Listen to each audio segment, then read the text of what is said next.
June 1944. German Colonel Heinrich Weber stared at the intelligence report with trembling hands. 6.5 million tons of American supplies flooding Normandy beaches in just 100 days, including floating ice cream barges, portable bakeries producing 100,000 loaves daily, and more vehicles landing each day than the entire Wehrmacht could move in a month. While German soldiers marched on foot and rationed black bread, American troops ate steak, drank Coca-Cola, and discarded equipment worth more than an entire German division's annual supply budget. How do you fight an enemy that treats war not as survival, but as an industrial math problem they've already solved? Before we jump back in, tell us where you're tuning in from, and if this story touches you, make sure you're subscribed, because tomorrow I've saved something extra special for you. June 1944. The morning air smelled like salt and smoke along the Normandy coast. Oberst Heinrich Weber stood in his command post, a converted farmhouse 3 miles from the beach. He was 48 years old, with gray at his temples and lines around his eyes from 2 wars. Outside his window, the French countryside looked peaceful despite the distant rumble of artillery. Weber had served Germany since he was 18. He fought in the trenches of the Great War, survived the hungry years after, and now wore the uniform again because that was what men like him did. They served. The room was small and damp. Maps covered every wall, marked with red and blue pins showing where German divisions tried to hold back the Allied invasion. It had been weeks since the Americans and British landed on the beaches. Weber's job was logistics, the unglamorous work of moving supplies, counting trucks, tracking fuel. He was good at it. The German army ran on discipline and efficiency, and Weber embodied both. He kept careful records, made accurate predictions, solved problems that would break lesser officers. But this morning, something felt different. His assistant, Hauptmann Klaus Zimmermann, entered carrying a folder. Zimmermann was 29, tall and lean, with the confidence of a man who still believed in victory. He had grown up under the New Germany, attended the rallies, and believed in the mission. Where Weber was quiet and practical, Zimmermann burned with certainty. "The reconnaissance reports, Herr Oberst," Zimmermann said, placing the folder on Weber's desk. Weber opened it. His coffee grew cold as he read. The numbers made no sense. He read them again, checking the dates, the sources, the calculations. His hands began to shake slightly. He set down his cup and looked up at Zimmermann. "This cannot be accurate," Weber said. His voice was steady, but his eyes showed confusion. "No army moves supplies like this. It is not possible." Zimmermann nodded. "I thought the same. I had our people verify everything twice. The aerial photographs confirm it." Weber spread the photographs across his desk. The images showed the invasion beaches from high altitude. What he saw made his chest tighten. The beaches were not beaches anymore. They were ports. Enormous artificial harbors sat in the water where no harbors should exist. Concrete structures the size of apartment buildings floated in neat rows. Behind them, ships unloaded in calm water as if they were docked in Hamburg or Rotterdam. The scale was impossible. "They built harbors," Weber whispered, "in the ocean, in weeks." But that was just the beginning. The next photograph showed trucks, thousands of them, tens of thousands. They rolled off the ships in endless columns, each one loaded with supplies. Weber had spent years managing German logistics. He knew what armies needed to function. He knew how difficult it was to move fuel, ammunition, food, medicine. The German army relied on horses for most of its transport. Horses that needed food and rest and care. Horses that died when Allied planes strafed the roads. The Germans scraped together fuel from synthetic plants that the bombers hit every week. Every supply decision was a choice between desperate options. The Americans did not seem to understand the word desperate. Weber picked up the intelligence summary. A captured American supply manifest had been translated. He read down the list and felt reality shifting beneath him. Ice cream. They were shipping ice cream to the front, not as a rare treat for wounded men, as a standard supply item. Floating barges that made ice cream 10 gallons every minute. Weber tried to remember the last time he tasted ice cream. Before the war, certainly. His own rations consisted of dark bread, ersatz coffee made from acorns, and whatever vegetables could be found. The list continued. Coca-Cola bottling plants, portable and ready to set up near the front lines. Cigarettes by the millions, issued free to every soldier. Chocolate bars as standard rations. Fresh meat, white bread, coffee, real coffee, more than German civilians had seen in years. Medical supplies packaged for single use and then thrown away. Thrown away. Weber read that line 3 times. "They are wasteful," Zimmerman said, reading over his shoulder. "Decadent. This proves what we have been told about American softness." But Weber was not so sure. He pulled out his calculator and began working through the numbers. 6.5 million tons delivered in 100 days. He converted that to daily tonnage, then compared it to German supply capacity. His pencil moved faster.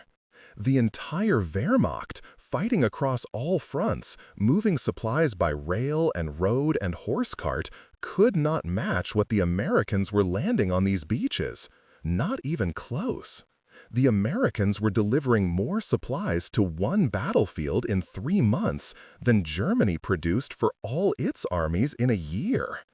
Weber stood and walked to the window. He could see the main road from here.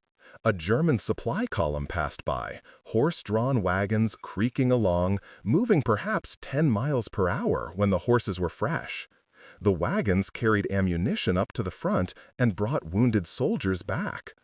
It was the same way armies had moved supplies for centuries, horses and wagons and men walking.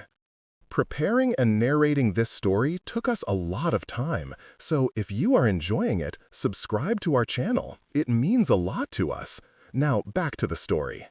The intelligence report described American supply columns that never stopped. Trucks running day and night on roads they built themselves. Portable fuel pipelines pumping gasoline under the English Channel. Tank transporters that carried panzers on their backs so the tanks would not wear out their engines on the drive to battle. The Americans flew transport planes that dropped supplies by parachute to units that couldn't wait for trucks. Weber had believed in German efficiency his entire career. The Reich was organized, disciplined, and scientific. They had studied war, perfected it, made it into a precise instrument. But this, what he was seeing in these reports, this was something else entirely. This was not efficient. "Hauptmann," Weber said quietly, still staring out the window, "how do you defeat an enemy that doesn't have to choose? An enemy that can have everything, all at once, in quantities beyond imagining?" Zimmerman had no answer. Outside, another horse-drawn wagon rolled past, its wheels squeaking. The contrast suddenly felt crushing. Weber thought about the young German soldiers at the front, hungry, tired, short on ammunition, watching American tanks roll forward, supported by trucks that outnumbered German vehicles 100 to 1. He thought about the Luftwaffe, grounded for lack of fuel, while American planes filled the sky. He thought about families back home, eating turnips and hoping the ration cards would stretch another week, while American soldiers complained if their steak was not cooked right. Something cold settled in Weber's stomach. It felt like the beginning of understanding, and understanding felt like doom. Weber could not stop analyzing the reports. Each morning brought new intelligence, each afternoon more captured documents, each evening another reason to question everything he thought he knew about warfare. He set up a system, methodical and precise as always, to track what the Americans were doing. He created charts, he made calculations, he compared numbers. Every comparison made the gap wider. The mathematics were brutal and simple. 15,000 vehicles landed per day at peak capacity. Weber wrote that number in his notebook and stared at it. 15,000 in one day. The entire German army on the Western Front operated perhaps 50,000 vehicles total, and most of those were captured French or Belgian trucks running on fumes. The Americans were landing more vehicles every 3 days than Germany could deploy in a year. And these were not old trucks held together with wire and hope. These were new machines, standardized, mass-produced, interchangeable. When one broke down, the Americans just pushed it aside and grabbed another. Zimmerman brought him a captured American field ration. Weber opened the small cardboard box carefully, as if it might explode. Inside, he found things that seemed impossible for a soldier's meal. A can of meat and beans, crackers sealed in waxed paper, a chocolate bar, thick and rich when he broke off a corner to taste it, 4 cigarettes in a small pack, instant coffee in a waterproof packet, sugar tablets, chewing gum, toilet paper, matches in a moisture-proof container. The entire package weighed perhaps 2 pounds and contained more variety than a German soldier saw in a week. "They give this to every man," Zimmerman said, "every single day. Breakfast, lunch, dinner. 3 of these boxes every day for millions of soldiers." Weber did the math in his head. Millions of soldiers. 3 meals each, every single day. The production capacity required made his head hurt. German soldiers were lucky to get hot food twice a week. They supplemented their rations by foraging, by taking food from French farms, by making thin soup from whatever could be found. American soldiers opened a box. The medical supplies were worse. Weber visited a forward aid station where they kept captured American equipment. A German medical officer showed him through the storage tent with the pride of a man displaying treasure. Bandages still in sterile packaging. Morphine syringes, individually wrapped, ready to use and then discarded. Sulfa powder to prevent infection. Plasma for blood transfusions, dried and ready to mix with sterile water. Surgical instruments made of stainless steel, so many that field hospitals had extras just sitting in boxes. "They use a bandage once and throw it away," the medical officer said, his voice full of wonder and disbelief. "Once. Can you imagine? We wash and reuse ours until they fall apart." Weber picked up a box of surgical gloves. Disposable, use once and discard. He thought about German surgeons washing their hands with rough soap, working without gloves because rubber was needed for tires and gaskets and 1,000 other things. The Americans had so much rubber they could afford to use gloves one time and throw them away. But the real shock came when Weber obtained permission to inspect a captured American supply dump. The Americans had abandoned it during a rapid advance, too eager to push forward to bother defending mountains of material they could easily replace. Weber drove there in his staff car, Zimmerman beside him, both men silent. The supply dump covered 20 acres.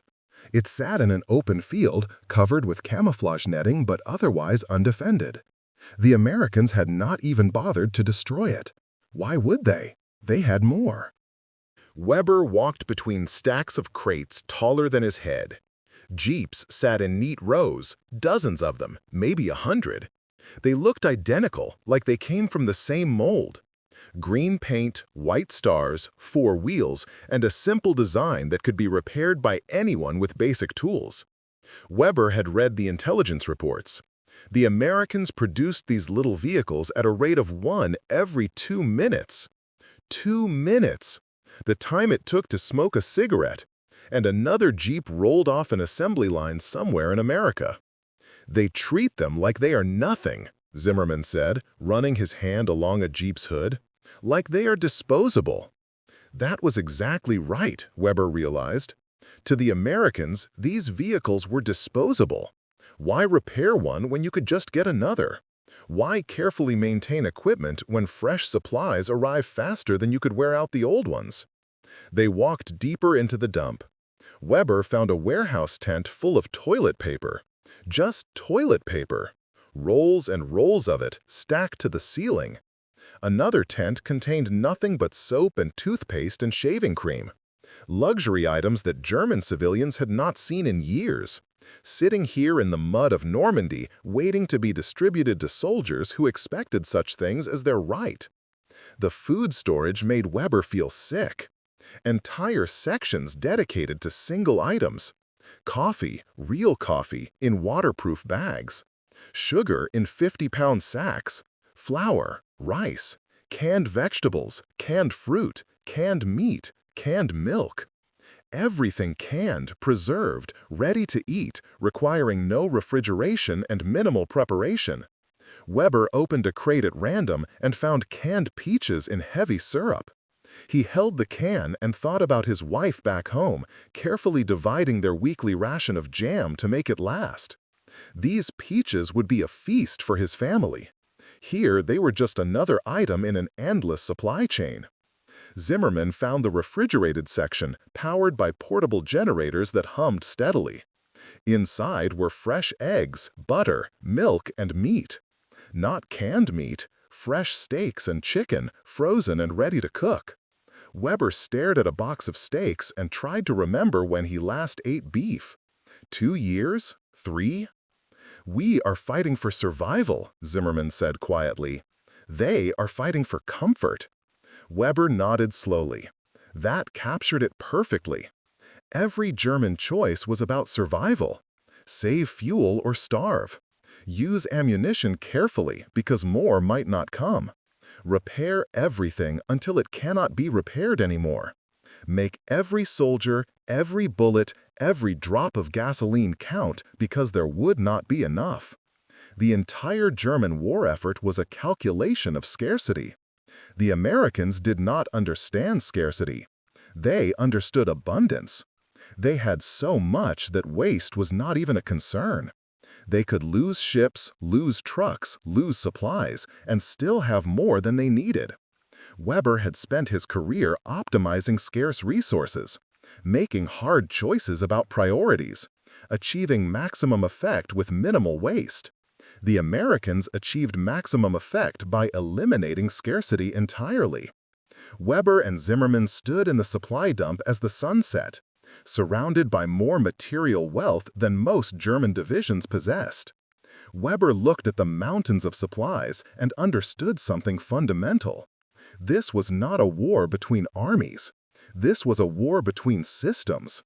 Germany had built a system designed for conquest, for taking resources from others, for squeezing efficiency from scarcity. America had built a system designed for production, for creating abundance, for making so much that scarcity became irrelevant.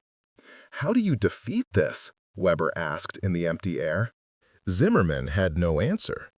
Behind them, another American supply convoy rumbled past on the road, trucks spaced at regular intervals, headlights blazing despite the risk of air attack because the Americans owned the sky. The trucks kept coming, one after another, carrying more supplies forward to feed the beast that consumed everything and always wanted more. Weber climbed back into his staff car. His hands gripped the steering wheel. He had begun this war believing in German superiority, in discipline and efficiency and will. Now he was beginning to understand that will meant nothing against capacity. You could not want your way to victory when the enemy simply had more of everything. The breaking point came on a hot afternoon in August when Weber interrogated a captured American supply officer. The man sat across from Weber's desk, relaxed and calm, as if being a prisoner of war was merely an inconvenience. Staff Sergeant Robert Hayes from Ohio, 23 years old, with an easy smile and no fear in his eyes. He wore a clean uniform even after 2 days in German custody. His boots looked new. Weber offered Hayes water and a cigarette. The American accepted both with a nod of thanks. Zimmerman stood by the door, watching, taking notes.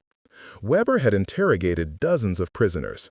He knew how to read men, how to find weaknesses, how to extract information. But today, he was not looking for military secrets. He needed to understand something deeper. "Tell me about your supply system," Weber said in careful English. "How does it work?" Hayes shrugged. "Pretty simple, really.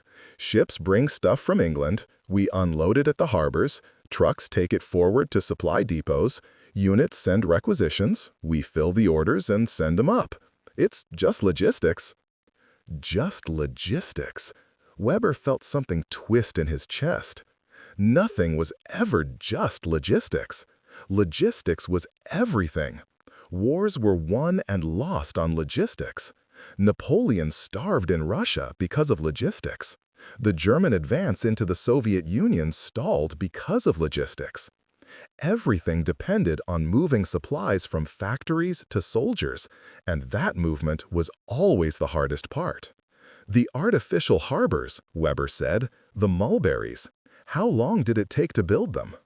Hayes thought for a moment. "I'm not an engineer, but I think they were built in sections back in England. It took a few months to make all the pieces. Then they towed them across and put them together in a couple weeks. Pretty smart, really. Solved the whole port problem." A couple of weeks. Weber had studied the photographs. The harbors were massive, complex structures that would have taken German engineers a year to build, maybe more. The Americans built them in months, floated them across the channel, and assembled them in weeks. They solved in months what Germany could not have solved at all. "Your men," Weber said carefully, "what do they eat?" "3 hots a day," Hayes said. "Hot meals, I mean. Breakfast, lunch, dinner. If we're moving fast, we get C rations or K rations, but mostly we get real food. Mess halls set up right behind the lines. Cooks make eggs, bacon, and pancakes for breakfast, sandwiches for lunch, hot dinner with meat, vegetables, and bread, coffee whenever you want, milk sometimes. We got a couple ice cream ships that make ice cream for the troops." Weber leaned forward. "Ice cream ships?" "Yeah, floating barges with ice cream machines. They can make about 10 gallons a minute. The Navy guys come by and pick it up, deliver it to units near the coast. Guys really love it, especially in this heat." 10 gallons a minute. Weber did the calculation automatically. 600 gallons an hour. 14,000 gallons a day. Enough ice cream to give every soldier in an entire division a serving. While German soldiers ate black bread and watery soup, American soldiers complained if they did not get ice cream. "What about vehicles?" Weber asked. "If a truck breaks down, what happens?" Hayes looked confused by the question. "We fix it if it's quick. If not, we just get another truck. We got plenty. Why waste time on a busted truck when there's a working one ready to go?" Why waste time? Weber thought about German mechanics working through the night to repair vehicles, cannibalizing parts from 3 broken trucks to make one run. Every vehicle was precious, irreplaceable. The Americans just got another one. "Your supply situation," Weber said slowly. "Do you ever run short? Ever lack food or ammunition or fuel?" Hayes shook his head. "Not really. I mean, sometimes deliveries get delayed if there's fighting on the roads, but it catches up pretty quick. We got so much stuff coming in that it's more about organizing it than finding it. My whole job is basically paperwork, making sure stuff goes where it needs to go. We use punch cards to track everything. IBM machines process all the data. Machines to track supplies. Germany used clerks with pencils and ledgers. The Americans used machines that could process thousands of records in minutes." Weber asked more questions. The answers painted a picture that made him feel hollow inside. American soldiers did not wash their own clothes. They turned in dirty uniforms and got clean ones. Laundry units did the washing. American soldiers got mail from home regularly, letters that crossed the ocean in days on fast ships. American soldiers saw movies at field theaters, watched USO shows with famous entertainers, and played baseball behind the lines. They fought a war, but they did not sacrifice comfort. After Hayes was taken back to the holding area, Weber sat alone in his office. The sun was setting outside, casting long shadows across his maps. He pulled out his diary, something he had kept since the war began, and began to write. August 15th, 1944. Today, I understood that we have already lost. Not lost recently, not losing now. Lost before the war even began. We never had a chance. Not because our soldiers are not brave, not because our generals are not skilled, but because we fundamentally misunderstood what kind of war this would be. His hand moved across the page, the words coming faster now. We believed war was about will, about courage and sacrifice and determination. We believed that harder people would defeat softer people. We believed that discipline would triumph over democracy. We were wrong about everything. America does not fight with sacrifice. They fight with abundance. They do not choose between guns and butter. They make both. Their soldiers do not suffer because suffering is not necessary. They have built a system so powerful, so productive, so vast, that they can wage war on 3 continents and still live better than our civilians. Weber paused, staring at what he had written. The words felt like treason, but they also felt true. Ice cream is not a luxury. It is a weapon. It shows their soldiers that America can give them everything, even in war. It shows us that we are fighting an enemy that operates on a different level of existence. We count our bullets, they count their factories. We ration our food, they worry about keeping ice cream cold. We ask our people to sacrifice everything, they ask their people to work overtime. He thought about all the propaganda he had heard, all the speeches about American weakness and decadence.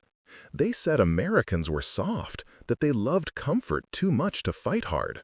But that was exactly backwards. Americans fought hard because they did not have to give up comfort.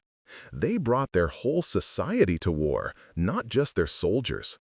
Every factory, every farm, every worker contributed to a system that produced abundance. This is what defeat looks like, Weber wrote. Not losing battles, not retreating, but realizing that the enemy is playing a different game entirely. We are playing chess, they are playing with unlimited pieces. We are solving an equation, they are rewriting mathematics. We are fighting a war, they are delivering prosperity wrapped in steel. Weber closed his diary and walked to the window. In the distance, he could hear the rumble of American trucks on the roads, the constant background noise of an army that never slept, never stopped, never ran out.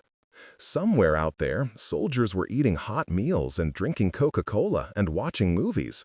Somewhere farther back, ships were unloading more supplies than Germany could produce in a month. Somewhere across the ocean, factories were making more trucks, more planes, more everything, faster than battles could destroy them. He had served Germany all his life. He would continue to serve until the end. But now he knew how this ended. You could not defeat abundance with sacrifice. You could not overcome capacity with will. The Americans had already won. They just had to keep doing what they were doing, producing and shipping and feeding and supplying until Germany ran out of everything. Weber was captured in September 1944 when his unit was surrounded near the German border. He surrendered quietly, without drama, to an American lieutenant who looked younger than Weber's dead son. They processed him efficiently, checked his papers, searched him for weapons. They let him keep his diary and his photographs. An American sergeant offered him a cigarette. Weber took it and smoked in silence while trucks rolled past. Always trucks, the endless American trucks that never stopped moving. The prisoner of war camp was in England, a collection of wooden barracks surrounded by wire fences. Weber expected harshness. He had heard harshness about Soviet camps where German prisoners died by the thousands. But this was different. The barracks had heat. The bunks had mattresses. The latrines had running water and soap. They fed the prisoners 3 times a day, not well, but adequately, more than many German civilians were eating back home. Weber spent 18 months as a prisoner. He worked in a warehouse, moving supplies. The same kind of work he had done for the Wehrmacht, but now for the Americans. He watched their system from the inside. The efficiency was remarkable, but it was not the careful efficiency of limited resources. It was the blunt efficiency of overwhelming capacity. When something broke, they replaced it. When someone needed something, they ordered it. The word shortage did not seem to exist in American vocabulary. In May 1945, the war ended. Weber heard the news in the camp mess hall. Germany had surrendered. Hitler was dead. The Reich was finished. Men around him cried or stared at nothing or simply went back to eating. Weber felt mostly relief. It was over. The dying could stop. He thought about his wife, hoping she was still alive, hoping their home was still standing, hoping the Russians had not reached Bavaria. They kept the prisoners for months after the war ended. There was nowhere to send them. Germany was a ruin, occupied by 4 different armies, its cities bombed flat, its people starving. Weber used the time to study. The Americans had educational programs for prisoners. He attended lectures on democracy, on free markets, on the American system. Some prisoners refused, seeing it as propaganda. Weber went because he wanted to understand. He had spent a year and a half watching American abundance. Now he wanted to know where it came from. The answer was simpler than he expected. Free people working freely produced more than slaves or soldiers ever could. Without a dictator controlling everything, without the state deciding who made what, Americans simply made more of everything. Farmers grew more food because they kept the profits. Factories produced more goods because competition drove innovation. Workers worked harder because they shared in success. It was not complicated. It was not ideology. It was just math. Freedom was more efficient than control. Weber finally went home in early 1946. The journey took weeks. Train rides through France and into Germany, seeing bombed cities and broken bridges and people living in rubble. He crossed into Bavaria on a cold February morning. The landscape looked gray and dead. No crops in the fields, no animals in the pastures. Just mud and ruins and the occasional person walking slowly along the road. His town was half destroyed. The train station was gone, bombed flat. The church tower had collapsed.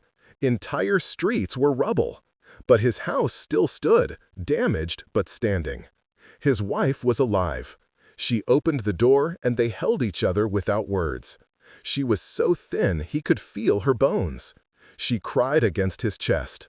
They had not seen each other in 2 years. They live in 2 rooms now. The rest of the house was too damaged to use. They shared the space with another family whose home was completely destroyed. 8 people in 2 rooms. Cold because there was no coal. Hungry because there was almost no food. Weber's wife had survived on ration cards that provided less than 1,000 calories a day. She looked 10 years older. Everyone looked older. Weber still had his American field manual on logistics. He had asked to keep it, and they let him. He sat in the cold room and read it by candlelight because the electricity only worked a few hours a day. The manual described supply procedures, requisition forms, transportation schedules. Simple procedures for moving vast quantities of material. Weber thought about how the Wehrmacht had done the same tasks with a fraction of the resources, and understood why they lost.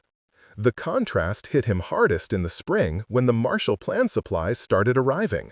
American food for German civilians. The same abundance that had defeated Germany is now feeding it. Weber stood in line at a distribution center and received packages of flour, powdered milk, canned meat, and coffee.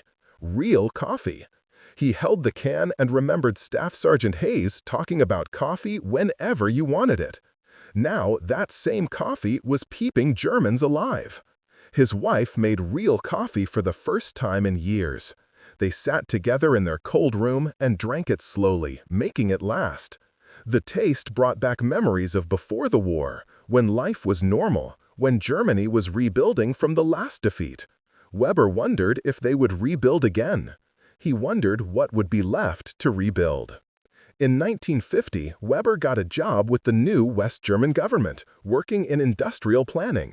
The Americans wanted Germany rebuilt as a buffer against the Soviets. They poured money and materials into reconstruction.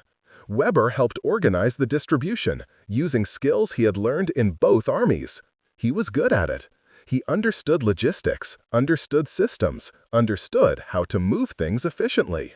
One day in 1953, he spoke to a group of university students about the war.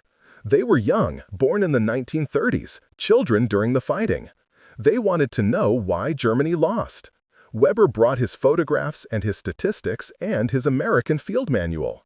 "We lost because we misunderstood what we were fighting," Weber told them. "We thought war was about will and courage. We thought the harder people would win. We were wrong.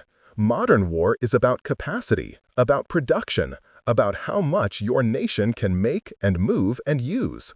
The Americans understood this. We did not." He showed them the numbers. 6.5 million tons in 100 days. 15,000 vehicles per day. Ice cream barges and portable bakeries and disposable medical supplies. The students stared at the figures with disbelief. "They did not defeat us with better soldiers," Weber said. "They defeated us with better factories.